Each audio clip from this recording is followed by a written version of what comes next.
美国想要进行半导体产业务，最近有风声讲，台积电可能会收购英特尔代工部门2成的股权，让英特尔伫美国会当来生产上先进的晶片。也毋过有专家就分析讲，台积电甲英特尔合资这个问题恐惊会真多。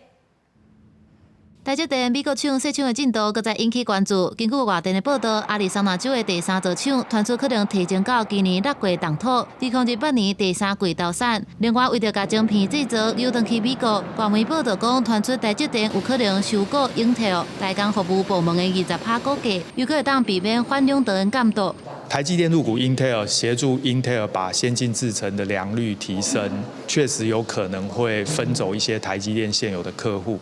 但是相对的也让台积电不会再受到反垄断调查的可能。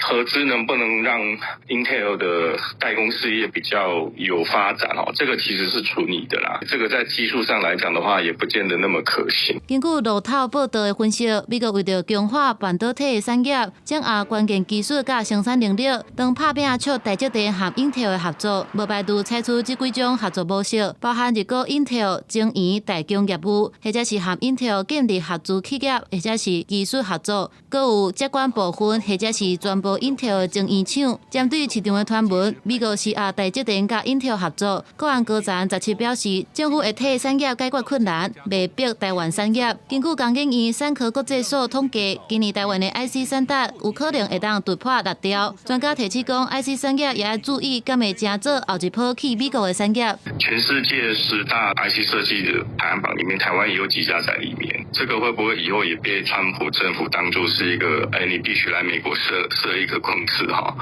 然后把你自己当美国人，这个其实也要小心。专家建议台积电要甲美国建立关系，让美国了解先进制程也是伫台湾生产，若16奈米以下制程是销去中国，需要根据美国商务部工业安全局的白名单机制，依然也未证实敢会出现转单潮，这拢爱观察。公司新闻采访报道。